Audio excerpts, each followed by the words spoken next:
सभी लोग बढ़िया होंगे, मस्त होंगे, बिंदास होंगे। मैं विशाल सारस्वत आप सभी का स्वागत करता हूं आपकी अपनी क्लास केएस साइंस मंत्रा में, जहां पर आप लोग पढ़ते नहीं सीखते हैं। देखिएगा, पिछली वीडियोस में हम लोग डिस्कस कर चुके थे कि करंट इलेक्ट्रिसिटी के बारे में, उसके इनिशियल टॉपिक्स को। जब हमने इनिशियल टॉपिक्स उसके डिस्कस किए थे तब उस कंडीशन में क्या था कि हमने डिस्कस तो कर लिए थे, लेकिन अब हम पढ़ेंगे किसके बारे में, उसके सर्किट्स के बारे में। किसके बारे में पढ़ेंगे? सर्किट्स के बारे में पढ़ेंगे। तो सर्किट्स के बारे में पढ़ने के लिए कुछ ऐसे इक्विपमेंट होते हैं जो कि हमारे सर्किट में लगे होते हैं। तो सबसे पहली शुरुआत कर रहे हैं हम लोग। हमारा पहला टॉपिक जो है हमारे पास में सेल। चलिए, अगर डायग्राम हमारे पास बना हुआ है तो देखिएगा, यह हमारा कोई भी एक सिंपल सर्किट है और इस सर्किट में हमने क्या लगाया, पहले सेल लगाया है। तो हम लोग समझे सेल क्या होता है। तो सेल एक ऐसी डिवाइस है जो किसी भी सर्किट में चार्ज के फ्लोएशन को मेंटेन करती है, यानी चार्ज का फ्लो जितना हो रहा है उसको मेंटेन करती है। तो उस डिवाइस को हम लोग क्या कहते हैं, सेल कहते हैं। क्लियर है? इसके साथ साथ में हमने एक और टॉपिक पढ़ा था, वो पढ़ा था हमने बैटरी को। इसको पढ़ा था, बैटरी को पढ़ा था। तो बैटरी क्या होता है, कॉम्बिनेशन ऑफ सेल, यानी सेल को हम लोग क्या करें, कई सारे सेल लें और उन्हें हम लोग क्या करते हैं, कंबाइन कर दें। तो उसको हम लोग क्या बोलते हैं, बैटरी बोलते हैं। ठीक है? तो अब देखिएगा, एक और मैं छोटा सा टॉपिक ले रहा हूं। इसमें क्या है, मैं आपको बताऊंगा आखिरकार सेल होता क्या है, कैसे होता है। तो देखिएगा, हम लोग डिस्कस करेंगे केमिकल सेल को। किसको डिस्कस करेंगे? केमिकल सेल को डिस्कस करेंगे। तो ये हमारे पास में क्या है, कोई भी सेल है, सेल का हमने स्ट्रक्चर ले लिया है। अब इसमें क्या है, हमने कोई केमिकल भर दिया है जिसमें क्या है, वो केमिकल कैसा होगा हमारे पास में, वो होगा जिसमें आयंस बनते हो। क्या होगा? जिसमें आयंस बनते हैं। उस सॉल्यूशन को हम लोग क्या कहते हैं, उस सॉल्यूशन को हम लोग कहते हैं केमिकल सॉल्यूशन बोलते हैं। अब यहाँ पे हम लोग देखेंगे तो हमने क्या किया है, यहाँ पे हमने दो रॉड लगाई है। क्या लगाई है? दो रॉड लगाई है। दो रॉड में क्या होगा, एक कैथोड होगा, एक एनोड होगा। क्लियर? एक कैथोड, एक एनोड होगा। अब यहाँ पे क्या होगा, फॉर्मेशन ऑफ द चार्ज होगा। क्या होगा? फॉर्मेशन ऑफ द चार्ज या फॉर्मेशन ऑफ द आयंस होगा। अब उस कंडीशन में क्या होगा, हमें पॉजिटिव और नेगेटिव आयंस मिलेंगे। क्या मिलेंगे? पॉजिटिव और नेगेटिव आयंस मिलेंगे। उस कंडीशन में क्या होगा कि पॉजिटिव आयन जाएंगे एक के पास, नेगेटिव आयन जाएंगे एक के पास। क्लियर है? अब यहाँ पे क्या होगा, दोनों के बीच का सेपरेशन है डी। क्या है? सेपरेशन है डी। अब क्योंकि यहाँ पर बहुत सारे क्या होंगे, चार्ज होंगे, बहुत सारे क्या होंगे, आयंस होंगे। वो आयंस क्या करेंगे, आपस में जो सॉल्यूशन होता है वो क्या करता है, रेसिस्ट करता है। क्या करता है? उनको रेसिस्ट करता है आयंस को यहाँ तक पहुंचने में। उनमें कोलिजन वगैरह होता है, इसलिए वहां पे क्या होता है, उनका रेसिस्टेंस होता है। और उस रेसिस्टेंस को हम लोग क्या बोलते हैं, इंटरनल रेसिस्टेंस ऑफ सेल। क्या बोलते हैं? Internal resistance of cell. अब इंटरनल रेसिस्टेंस ऑफ सेल होता है, वो किस पर डिपेंड करता है सॉरी, वो डिपेंड करता है इसके नेचर पर। यानी आपने जो सॉल्यूशन भरा है, जिसको हम लोग क्या बोलते हैं, इलेक्ट्रोलाइट बोलते हैं। क्या बोलते हैं? इलेक्ट्रोलाइट बोलते हैं। उसके नेचर पर डिपेंड करता है क्या, आपका इंटरनल रेसिस्टेंस। क्लियर है? इसके साथ साथ में क्या करता है, जो आपने ये जो प्लेट डाली है, इन प्लेट्स के एरिया पर भी डिपेंड करता है। क्या करता है? इनके एरिया पर भी डिपेंड करता है। और वो कैसा होता है, वो इनवर्सली प्रोपोर्शनल होता है इनके प्लेट्स के एरिया के। यानी internal resistance is inversely proportional of area of the plates, यानी प्लेट्स के एरिया के इनवर्सली प्रोपोर्शनल होता है। इसलिए क्या करते हैं हम लोग, जो प्लेट लेते हैं वो कैसे लेते हैं, जिसका एरिया कम होता है। क्लियर? अब इसके साथ साथ में और क्या होता है हमारे पास में, और होता है इन दोनों प्लेट्स के सेपरेशन के। किसके? इन दोनों के प्लेट्स के सेपरेशन के। यानी ये दोनों प्लेट्स हैं, इनका सेपरेशन क्या है, डी है, उसके डायरेक्टली प्रोपोर्शनल होगा। यानी जितना ज्यादा दूर दूर रखेंगे, उसका इंटरनल जो रेजिस्टेंस होगा वो कैसा होगा, उतना ही ज्यादा हो जाएगा। तो ये था हमारे पास में एक सेल का बेसिक स्ट्रक्चर कि सेल इस टाइप का होता है, इंटरनल रेजिस्टेंस ये होता है। अब इसके बाद में हमारे पास में अगला टॉपिक आता है ईएमएफ, यानी कि इलेक्ट्रोमोटिव फोर्स। तो देखिएगा, जैसे हमने इलेक्ट्रोस्टैट में पोटेंशियल को पढ़ा था, वैसे हम लोग क्या कहते हैं, हम लोग ईएमएफ को पढ़ेंगे। तो ईएमएफ क्या होता है, ईएमएफ होता है हमारे पास में वर्क डन होता है जो किसी भी चार्ज को किसी सर्किट में फ्लो कराने के लिए जरूरी होता है। The work done to flow the charge unit positive charge in whole circuit, यानी पूरे सर्किट में चार्ज को फ्लो कराने में जितना भी काम करना पड़ता है उसको हम लोग क्या बोलते हैं, ईएमएफ कहते हैं। तो देखिएगा E कितना हो जाएगा हमारे पास में, W/Q हो जाएगा। क्या हो जाएगा, W/Q हो जाएगा। वही जो हमने वहां पर पढ़ा था V W/Q, वही हमारे पास में किस में कन्वर्ट हो जाएगा, E W/Q में। क्लियर है, कोई दिक्कत तो नहीं है। अब बात करते हैं हमारे पास में टर्मिनल पोटेंशियल डिफरेंस, यानी कि टर्मिनल पोटेंशियल डिफरेंस। तो देखिएगा किसी भी सर्किट के कितने टर्मिनल होते हैं, दो टर्मिनल होते हैं, एक पॉजिटिव टर्मिनल, एक नेगेटिव टर्मिनल। तो देखिएगा अब यहाँ पे क्या होता है, जब पोटेंशियल डिफरेंस होता है दोनों टर्मिनल के बीच में जितना भी डिफरेंस होता है पोटेंशियल का, उसको हम लोग क्या बोलते हैं, पोटेंशियल डिफरेंस बोलते हैं। क्या बोलते हैं, टर्मिनल पोटेंशियल डिफरेंस। क्योंकि टर्मिनल के बीच का है इसलिए हम उसको क्या बोलेंगे, टर्मिनल पोटेंशियल डिफरेंस बोलेंगे। क्लियर है, कोई दिक्कत तो नहीं है। अब इसके बाद में हमारे पास में एक छोटा सा टॉपिक आता है, लेकिन इंपॉर्टेंट टॉपिक है। वो टॉपिक क्या है हमारे पास में, relation between terminal potential difference and electromotive force, यानी रिलेशन बिटवीन, मैं लिख देता हूं, relation between V and E। किसकी बात कर रहे हैं, V और E की बात कर रहे हैं। इसमें हमारे पास में क्या है कि हमें इनमें दोनों में क्या करना है, रिलेशन फाइंड आउट करना है। तो चलिएगा रिलेशन फाइंड आउट करते हैं। तो देखिएगा कोई मैंने एक्सटर्नल रेजिस्टेंस R लगा रखा है, ये हमारा सेल है जिसका इंटरनल रेजिस्टेंस कितना हमारे पास में स्मॉल r है, और ये है हमारे पास में कैपिटल R। क्लियर। अब इसके साथ साथ में देखें इसका ईएमएफ कितना हमारे पास में, E हमने इसका ईएमएफ ले लिया है, ये जो सेल है। तो देखिएगा करंट फाइंड आउट कर रहे हैं, तो करंट क्या होता है, I V/R होता है। क्या होता है, V/R होता है। अब V की जगह पे हमारे पास में क्या है, E है, तो ये क्या हो जाएगा हमारे पास में, E/R। R का मतलब ये वाला और ये वाला दोनों किसमें, सीरीज में है, तो सिंपली हम लोग प्लस कर देंगे। इसे बना लीजिए इक्वेशन नंबर फर्स्ट। क्लियर है, यहां पे हमने निकाल लिया। अब इसके बाद में क्या होता है, I क्या होता है हमारे पास में, I होता है V/R, यही होता है। इसे बनाते हैं इक्वेशन नंबर सेकंड। अब चूंकि हमारे फर्स्ट और सेकंड का LHS इक्वल है, क्या है, LHS इक्वल है, इसलिए क्या होगा, RHS भी इक्वल होगा, यानी कि E/R plus small r is equals to V/R। Clear. अब यहां से हमें क्या निकालना है, रिलेशन निकालना है दोनों के बीच का। तो दोनों के बीच का जब हम रिलेशन फाइंड आउट करेंगे तो उस रिलेशन में हमारे पास में क्या जाएगा, क्रॉस मल्टीप्लाई करते हैं। क्रॉस मल्टीप्लाई करेंगे तो कितना हो जाएगा हमारे पास में, E/R is equals to V/R plus V/r। Clear, कोई दिक्कत तो नहीं है। अब एक काम कीजिए, V वाले टर्म को इस साइड ले आइए, यानी R वाले टर्म को एक साइड लेके आते हैं और दूसरे टर्म को हम एक साइड लेके आते हैं। तो ले आइए, तो क्या हो जाएगा हमारे पास में हो जाएगा, या एक काम करिए, यहां से V कॉमन रख दीजिए, V कॉमन ले रहे हैं, तो क्या हो जाएगा, E/R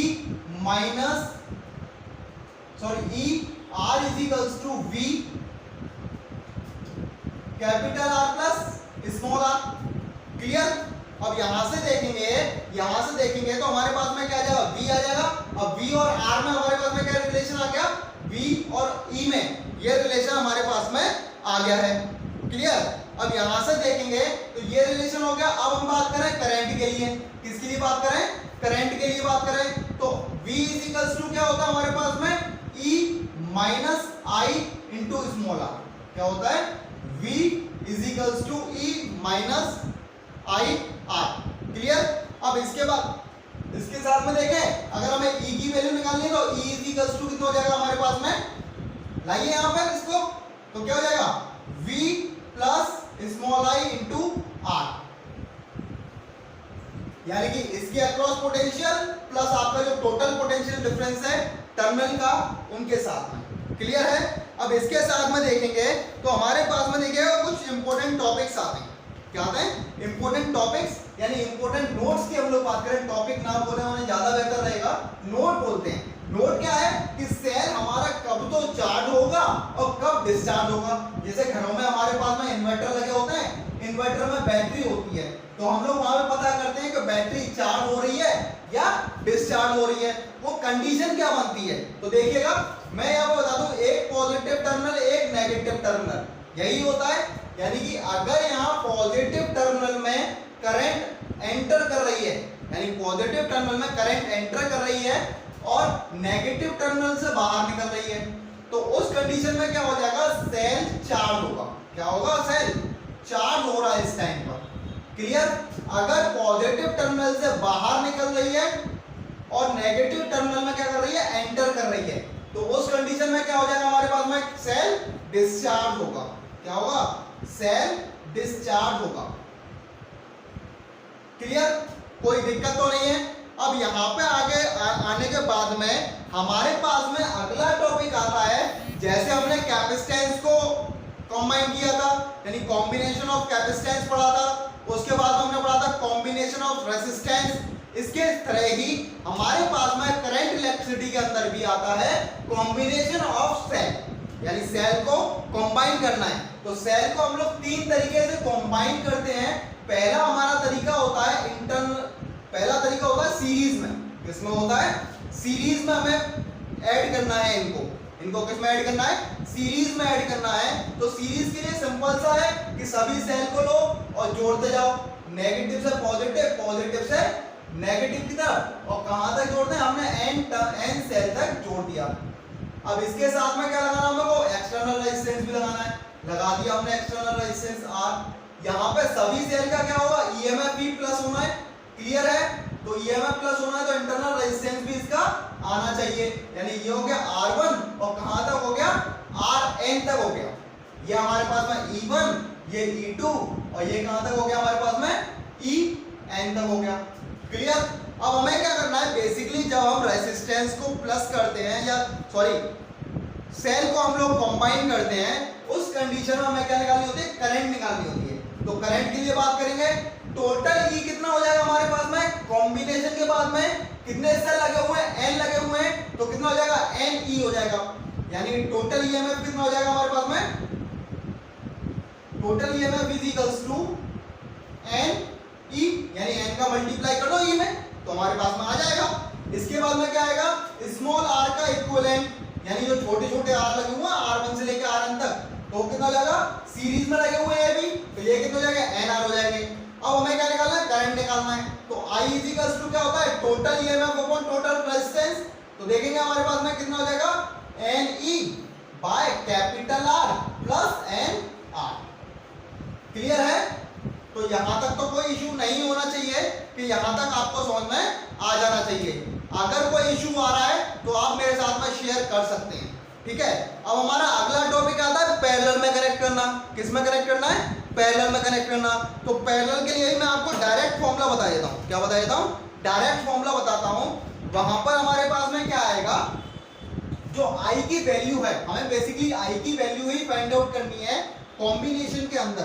तो देखिएगा पैरेलल में हमारे पास में क्या कंडीशन बनेगी, पैरेलल में I इज इक्वल्स टू क्या बनेगा, पैरेलल में लिख देता हूं मैं, पैरेलल के अंदर I is equals to condition बनती है हमारे पास में Ne upon N capital R plus small n, small r। Clear. क्योंकि यहाँ पे जो स्मॉल r होगा वो पैरेलल में होगा, तो r में n का डिवाइड करेंगे, वहां से हम इसका सॉल्यूशन निकालेंगे। क्लियर है।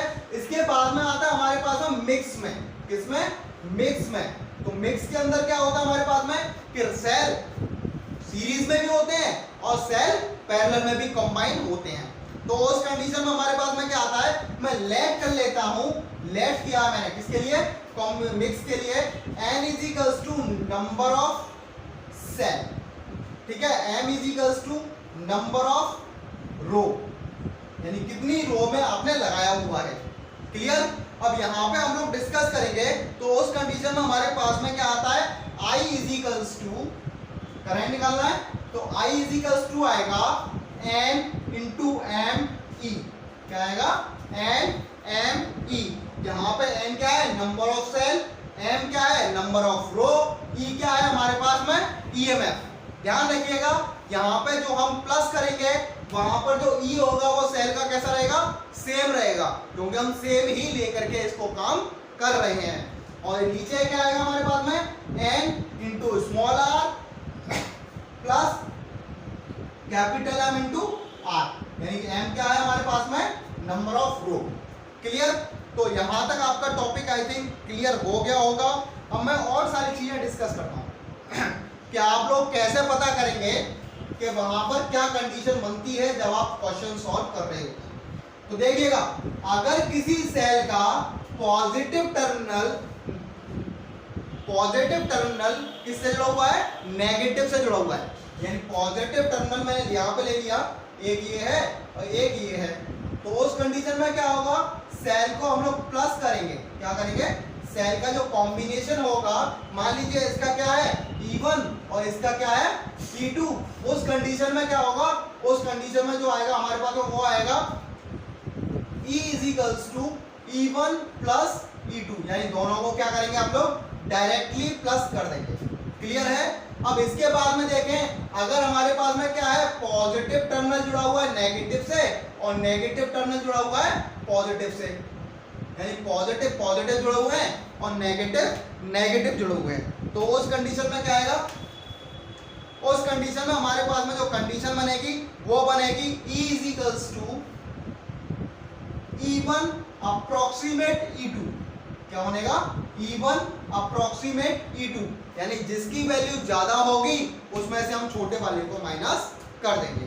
क्लियर है? तो अब देखिएगा सामने देखिएगा, तो इतना टॉपिक आपका क्लियर हो चुका है, इसमें आप कोई भी डाउट नहीं होना चाहिए।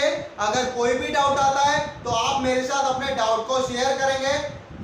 और कोई भी प्रॉब्लम कब क्रिएट होती है, जब हम लोग उसके एक्सपेरिमेंट करते हैं, एक्सपेरिमेंट मतलब उसके क्वेश्चंस को करते हैं, उसके एप्लीकेशंस को करते हैं। तो देखिएगा इसके बाद में हमारा अगला टॉपिक आता है किरचॉफ्स लॉ। क्या आता है, किरचॉफ्स लॉ आता है। और किरचॉफ्स लॉ के साथ में, किरचॉफ एक साइंटिस्ट है जिन्होंने किसी भी इलेक्ट्रिकल सर्किट के लिए दो लॉ दिए थे। फर्स्ट लॉ था हमारे पास में जंक्शन लॉ, सेकंड लॉ था हमारे पास में लूप लॉ, यहाँ पे हम लोग लूप लॉ। क्लियर? अब इसके साथ साथ में हम लोग देखेंगे तो जंक्शन लॉ की बात करेंगे, इसकी बात करेंगे, जंक्शन लॉ की बात करेंगे। तो जंक्शन लॉ को हम लोग समझते हैं बहुत अच्छे से, बहुत शालीनता के साथ में, क्योंकि अब यहाँ से हमारे पास में क्या आएंगे, क्वेश्चंस बनेंगे सर्किट वाले। और ध्यान रखिएगा चाहे वो बोर्ड एग्जामिनेशन हो, चाहे वो आपका कंपटीशन एग्जामिनेशन हो, तो ये क्वेश्चन आपके साथ में हमेशा ही पूछे जाते हैं। जब आपके पास में ये क्वेश्चन पूछे जाते हैं तब हमको लॉ नहीं पता होता है और हम लोग उस क्वेश्चन को क्या कर जाते हैं, गलत कर आते हैं। क्लियर है? कोई दिक्कत तो नहीं है? तो देखिएगा फर्स्ट लॉ आपके सामने मैं रख रहा हूं। तो फर्स्ट लॉ क्या होता है, जंक्शन लॉ। क्या होता है, जंक्शन लॉ। जंक्शन का मतलब क्या होता है, अगर हम जंक्शन को समझें तो एक ऐसा पॉइंट जिस पर दो से ज्यादा डायरेक्शन में कोई भी चीज जाए। जैसे हम लोग देखें, हम रेलवे स्टेशन पर हम लोग ट्रेन में सफर करते हैं तो रेलवे स्टेशन पर भी लिखा होता है मथुरा जंक्शन, ईदगाह जंक्शन, या हम लोग आगरा की बात कर रहे हैं, अगर बाहर की बात करेंगे तो कोटा जंक्शन। तो बहुत सारे ऐसे जंक्शन है। जंक्शन जो वर्ड होता है उसका मतलब होता है कि वहां पर ट्रेन दो से ज्यादा ट्रैक पर जाए। ऐसे हम लोग बात करें यहाँ पर, तो करंट जब भी दो से ज्यादा ट्रैक पर जाएगी तो उसको हम लोग क्या बोलेंगे, जंक्शन बोलेंगे। तो जंक्शन के लिए किरचॉफ ने एक लॉ दिया था।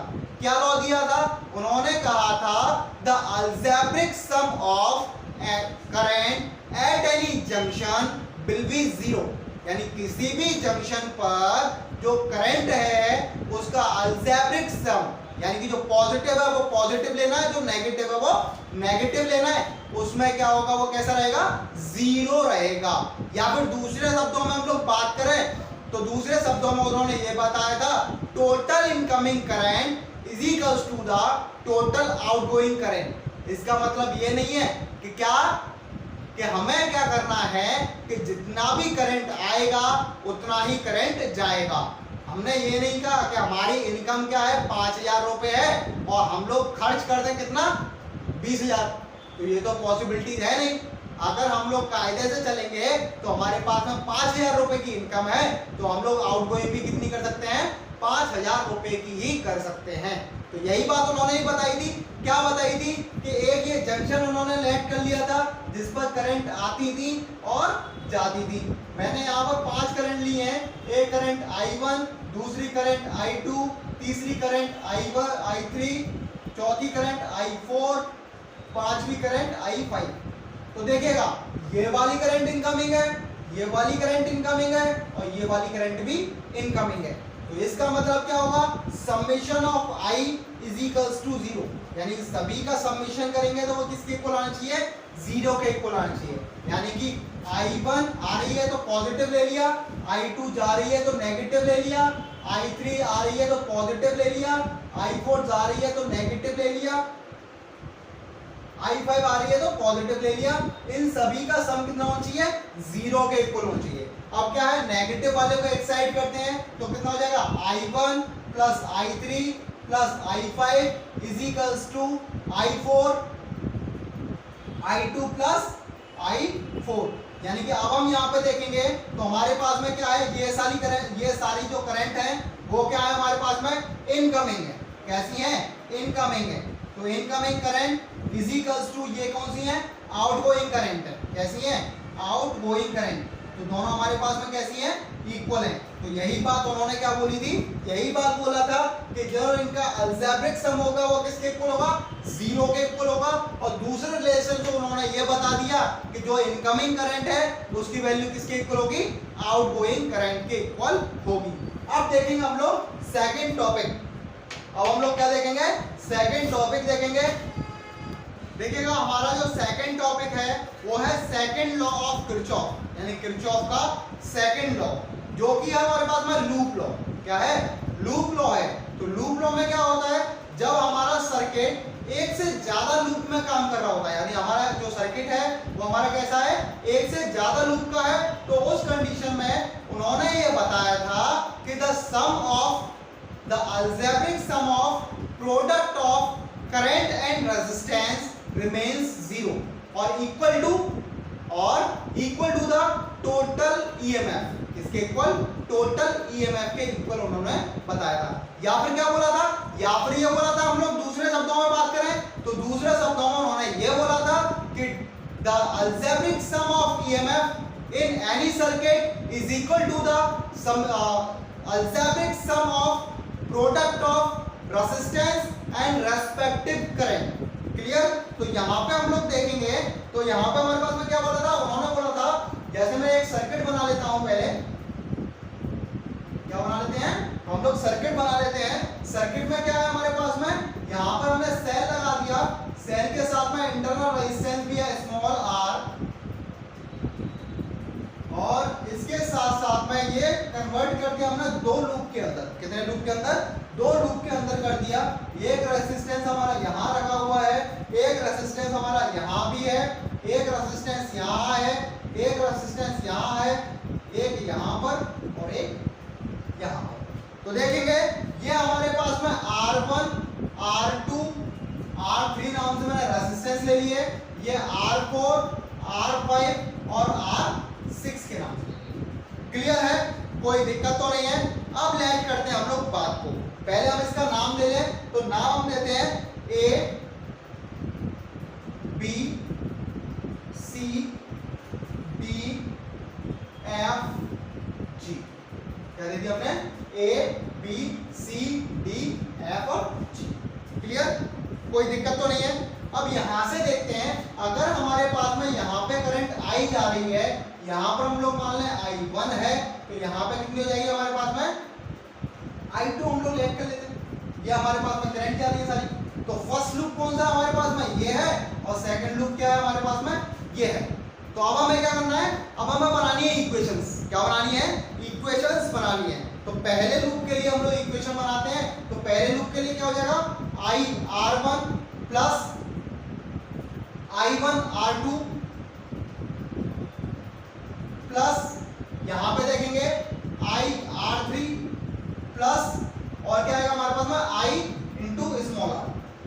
आई into small R is equals to किसको जाएगा हमारे पास में, रेजिस्टेंस कितना, ईएमएफ कितना हमारे पास में, ई है। तो ये हो गया हमारे लिए फर्स्ट इक्वेशन, किससे, लूप फर्स्ट से, किससे हो जाएगी, लूप फर्स्ट से। तो लूप सेकंड की बात करें हम लोग, किसकी बात करें, लूप सेकंड की बात कर रहे हैं। तो लूप सेकंड में क्या आ जाएगा, I2 R4 plus I2 R5 plus I2 R6। अब देखेंगे यहां पर करंट क्या अंदर जानी चाहिए, लेकिन यहां पर करंट क्या बाहर की साइड में, तो माइनस का साइन आ जाएगा, अल्जेब्रिक सम करना है, I1 R2 is equals to, कोई भी ईएमएफ नहीं है इसमें, तो इसके लिए हमने क्या कर लिया, जीरो कर दिया। तो अब इन दोनों को हम लोग सॉल्व करेंगे, दोनों इक्वेशंस को, तो हमारे पास में वैल्यूएशन आ जाएगा करंट का, या जो भी हमें निकालना है उस चीज का। हमें ईएमएफ निकालना उसके लिए हो सकता है, हमें रेजिस्टेंस निकालना उसके लिए हो सकता है, लेकिन मेनली जो क्वेश्चन आता है इस पर, वो आता है हमारे पास में क्या, करंट निकालने के लिए। किसके लिए आता है, करंट निकालने के लिए आता है। तो देखिएगा दो चीजें, दो बातें दोनों लॉ पर, किसने, दोनों, दो बातें दोनों लॉ, मतलब कि जंक्शन लॉ और लूप लॉ, दोनों को एक इंपॉर्टेंट क्वेश्चन हमेशा बनता है कि किस लॉ पर ये काम करते हैं। ठीक है, तो देखिएगा जंक्शन लॉ जो काम करता है वो करता है कंजर्वेशन ऑफ चार्ज पर।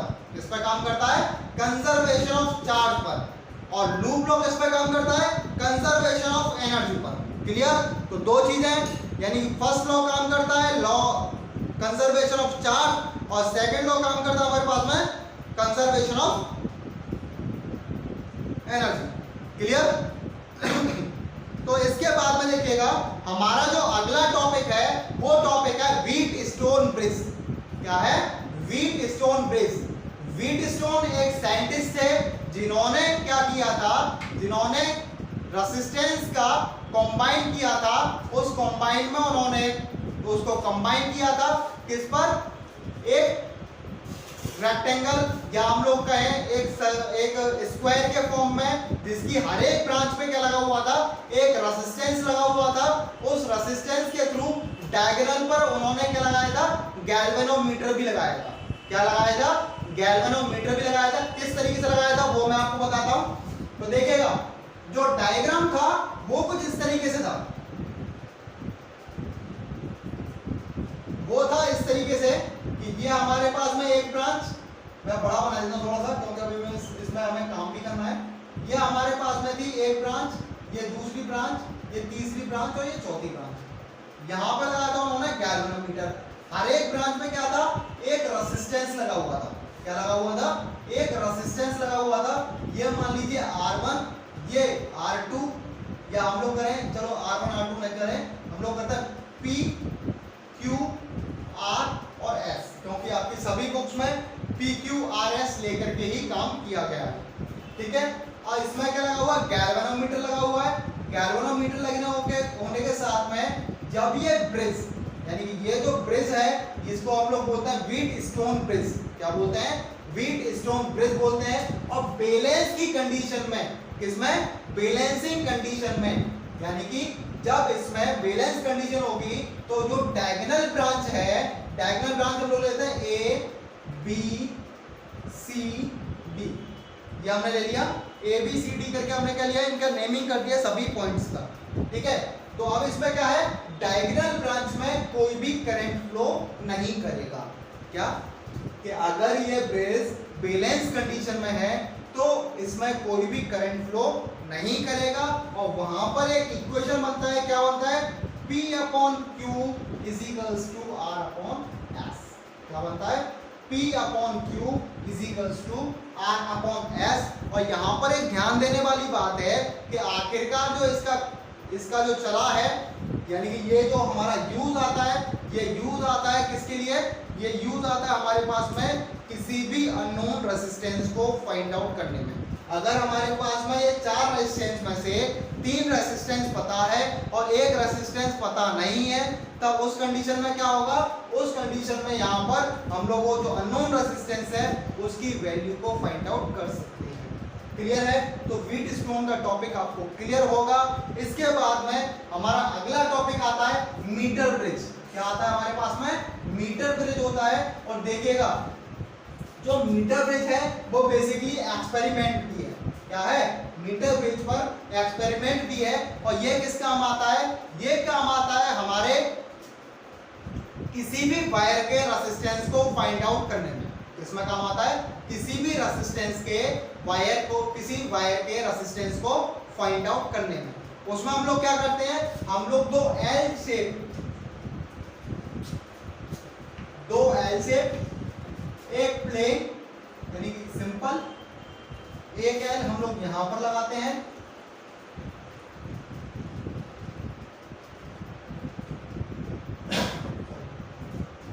यहां पर हम लोग क्या करते हैं? एक रेजिस्टेंस बॉक्स लगाते हैं। क्या लगाते हैं? Resistance box RB. यहां पर कोई नॉन रेजिस्टेंस होता है। क्या होता है? नॉन रेजिस्टेंस होता है, यानी यहां पर क्या होता है? आर होता है। इसके साथ साथ में क्या लगा होता है? यहां पर मैग्नीन का वायर लगाया जाता है। क्या लगाया जाता है? मैग्नीन का वायर लगाया जाता है। इसकी लेंथ होती है 100 सेंटीमीटर। कितनी होती है? 100 सेंटीमीटर होती है। और यहां पर लगी होती है जॉकी, जिसमें हम लोग क्या कनेक्ट करते हैं? गैल्वेनोमीटर कनेक्ट करते हैं। और गैल्वेनोमीटर पे हम लोग क्या करते हैं? फिर इसको स्लाइड कराते हैं इस जॉकी को। क्या कराते हैं? स्लाइड कराते हैं इस जॉकी को। और यहां पर कनेक्ट होती है बैटरी।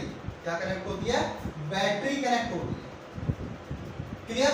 अब यहां पर जब हमारे पास में बैटरी कनेक्ट होती है तो उसकी कंडीशन क्या होती है?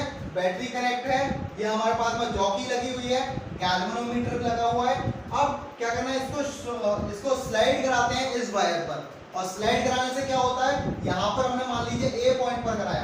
किस पर कराया? ए पॉइंट पर कराया, बी पर कराया, सी पर कराया और डी पर कराया। हमने इन पर टच कराया, लेकिन ए पर कराया तब भी गैल्वेनोमीटर में कुछ ना कुछ करंट फ्लो कर रहा था।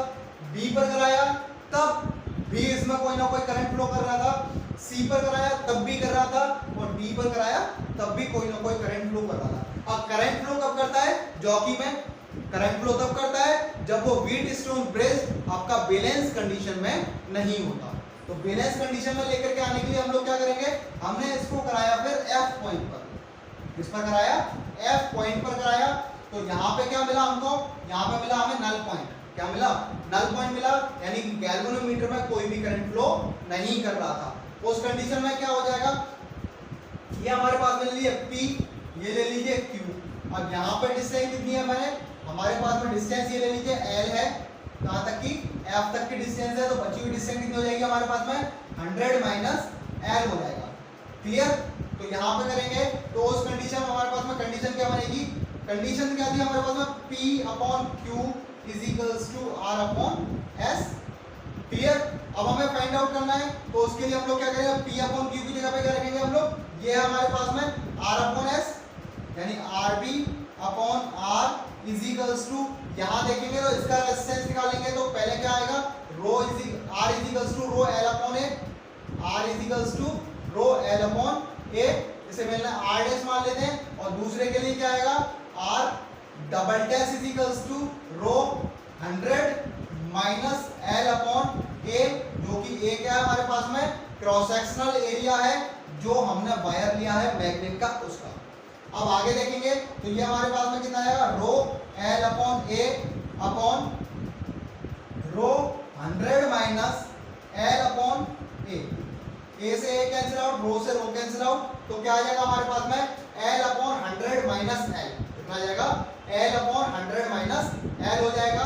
तो क्या आ जाएगा हमारे पास में? जो इक्वेशन बनेगी वो इक्वेशन क्या बनेगी? चलिए मैं इसे ऊपर से रफ करता हूँ थोड़ा सा, तो आप लोग देखिएगा उसको। हमारे पास में जो कंडीशन बन रही होगी वो क्या कंडीशन बनेगी?